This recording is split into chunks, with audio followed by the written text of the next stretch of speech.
जय हिंद दोस्तों। आज इस वीडियो में देखेंगे पंचलाइट कहानी जो बोर्ड एग्जाम में आती है 5 नंबर की। अब उस पंचलाइट कहानी देखते हैं। पंचलाइट कहानी, पंचलाइट के जो रचयिता यानी कि जो रचनाकार हैं वो फणीश्वर नाथ हैं। अब पहले हम कहानी देखने से पहले हम उसके मेन रोल समझ लेते हैं कि में जो कौन कौन भागीदार हैं इस कहानी में, कौन कौन है। अब इस कहानी में देख लेते हैं कौन कौन है। जो इस कहानी में है मेन हीरो यानी कि जो मेन हीरो है वो हीरो जो गोधन है। गोधन है जो मेन हीरो है वो गोधन है। और जो हीरोइन यानी कि जो हीरोइन है वो मुनरी है। मुनरी है। और इसमें और है मुनरी है और मुनरी की माँ गुलरी काकी है। गुलरी काकी है। और इसमें सरदार यानी कि जो गांव के पंच क्या होते हैं, जो पंच होते हैं उन्हें सरदार कहते हैं। सरदार यानी मुखिया। सरदार कहें या चाहे पंच कहें या मुखिया कहें। मुखिया जो गांव का मुखिया होता है उसे सरदार पंच जो भी कुछ कहें। कनेली जो मुनरी की सहेली है कनेली। अब इसके हम देख लेते हैं इन सबके रोल क्या हैं कि इसमें मेन गोधन है। जो गोधन है जो मुनरी से बहुत अत्यधिक प्रेम करता है। और इस कहानी का मेन रोल जो दिया गया है, जो मेन रोल है हीरो यानी कि गोधन। हर मूवी में देखिए एक हीरो होता है, उसमें हीरोइन जरूर होती है। हीरोइन इसमें मेन है गोधन है और मुनरी है। जो गोधन जो है वो मुनरी से अत्यधिक प्रेम करता है, लेकिन जो मुनरी की माँ गुलरी काकी है, लेकिन यह बात उसे अच्छी नहीं लगती है कि हमारी बेटी को कोई अरे गांव में ही ले लीजिए, अगर कोई किसी की बेटी है और गांव में ही जो इस तरह का प्रेम करे तो उसे किसी की माँ को अच्छा लगेगा।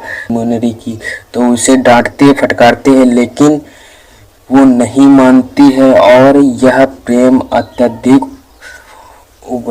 उभरने लगता है, अत्यधिक होने लगता है। तो यह बात कि परेशान होकर सरदार यानी कि पंच यानी कि गांव के मुखिया के पास जाती है और उससे कहती है कि जो गोधन है जो सिनेमा गाने गाते हुए निकलता है।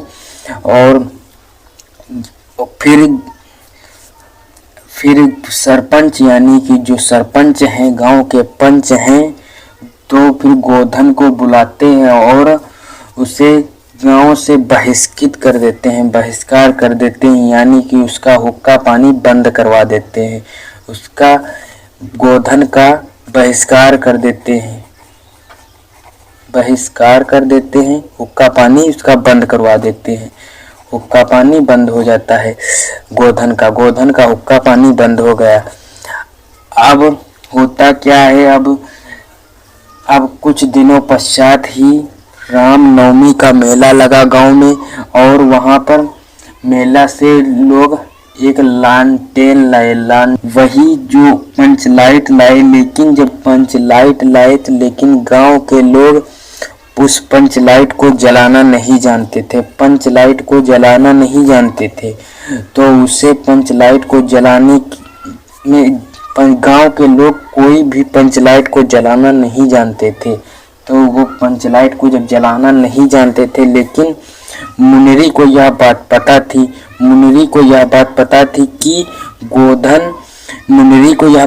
थी कि गोधन पंचलाइट जला लेता है। और मुनरी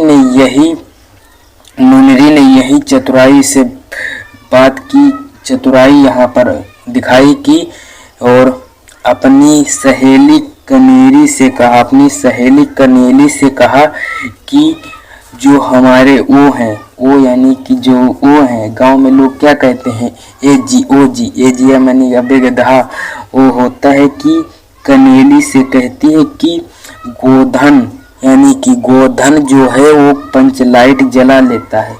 तो जो सहेली है मुनिरी की सहेली कनेली, तो उससे वो कहते हैं कि गोधन पंचलाइट जला लेता है और यहाँ पर बुला लिया जाए। लेकिन कनेली कहती है लेकिन उसका तो हुक्का पानी बंद है, हुक्का पानी यानी कि गांव से उसे बेदखल कर दिया गया है।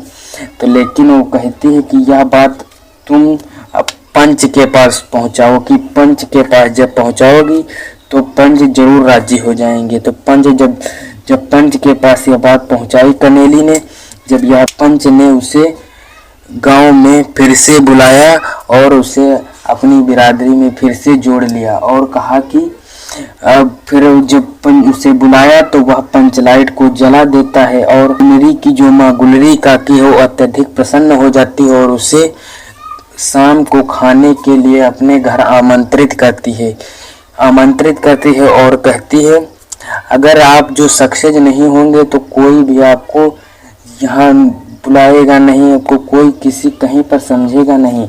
यही बात है कि सक्सेस होना जरूरी होता है। अगर सक्सेस आप नहीं होंगे तो आपको कोई समझेगा भी नहीं कि आप कौने खेत की मूली हैं या गाजर हैं। तो यही बात है, अगर गोधन पंचलाइट जला नहीं पाता तो वह कैसे आता गांव को। इसीलिए अब फिर गुलरी काकी अत्यधिक प्रसन्न हुई उससे गोधन से और आज तो हमारे यहाँ शाम को खाने पर आना। तो उसने आमंत्रित किया, फिर वहाँ पर वो गया, गोधन गया और फिर सरदार यानी कि पंच मुखिया गोधन से भी अत्यधिक प्रसन्न हुए और उससे कहा कि अब खूब गाओ गाना, अब खूब सिनेमा गाना गाओ, खूब गाओ। और सभी लोग गांव के लोग अत्यधिक प्रसन्न हुए और रामनवमी का पर्व मनाया।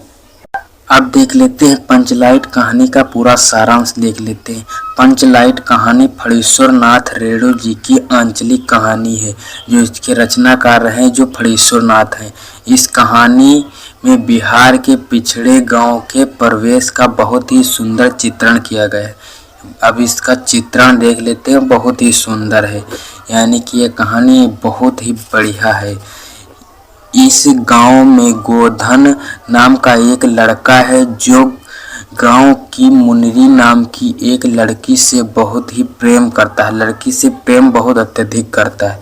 अब मुनिरी की माँ है, मुनिरी की माँ गुलरी काकी ने गांव के लोग उसे हैं जो कहते हैं गुलरी काकी ने गांव के पंच से गोधन की शिकायत कर दी कि वह उसके घर के सामने से सिनेमा गाने गाते हुए निकलता है, कि सिनेमा के जो गाने हैं वो हमारे घर के सामने जब निकलता है तो गाते हुए निकलता है। इस कारण से गांव के पंच ने गोधन को बिरादरी से निकाल दिया। कुछ दिनों पश्चात जब रामनवमी का मेला लगा तब गांव वाले एक पंचलाइट खरीद कर लाए और जो पैसे बचे उससे पाठ की सामग्री ले आते हैं और सभी गांव वाले पंचलाइट को देखने के लिए बहुत ही उत्सुक थे। यानी कि जब कोई नई चीज आती है गांव में तो आप लोग भी बहुत ही उत्सुक होते हैं कि हमारे गांव में कोई एक नई चीज आई है। अब जैसे परंतु समस्या यह उठी कि पंचलाइट जलाएगा कौन, क्योंकि गांव के लोग पंचलाइट को जलाना नहीं जानते थे। पंचलाइट जलाता फिर कौन? जब गांव के लोग इस पंचलाइट को पहली बार देखे तो उसे क्या जाने कि पंचलाइट कैसे जलाई जाती है। लेकिन मुनरी को पता था कि गोधन पंचलाइट को जलाना जानता है। फिर वह जो मुनरी है फिर क्या करती है कि वह बहुत ही चतुराई से अपनी सहेली जो उसकी कनेली है उसके माध्यम से यह बात पंच तक पहुंचाती है कि गोधन पंचलाइट को जलाना जानता है। तो पंच गोधन को पुनः बिरादरी में शामिल करते हैं, यानी कि उसे गांव में फिर बुला लेते हैं और गोधन पंचलाइट को जला देता है। पंचलाइट अब जब गोधन आ गया गांव में तो पंचलाइट जला लेता है। और मुनरी की माँ गुलरी काकी गोधन से बहुत ही प्रसन्न हो जाती है कि हमारा दामाद भी पंचलाइट जला लेता है, यानी कि कुछ कर लेगा, यानी कि ये समझदार है, यानी कि तो इसको फिर दामाद बना लिया जाए। उसे शाम के भोजन के लिए गोधन को आमंत्रित करती है।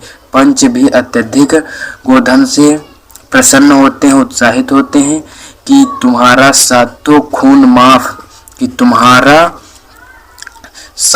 खून माफ खूब गाओ सलीमा के गाने। सलीमा यानी कि जो पहले के लोग थे, जो सिनेमा के गाने होते थे उसे सलीमा कहते थे, सलीमा का गाना। और पंचलाइट की रोशनी में लोग कीर्तन और भजन करते हैं और उत्सव मनाते हैं। यही थी पंचलाइट की कहानी है। और ये बोर्ड में 5 नंबर की पक्के से आती है कि जो पंचलाइट कहानी है इसको आना फिक्स है कि आई होप आप लोगों को ये कहानी बहुत ही अच्छी तरीके से समझ में आई होगी। जय हिंद। मिलेंगे नेक्स्ट वीडियो में, तब तक के लिए जय हिंद।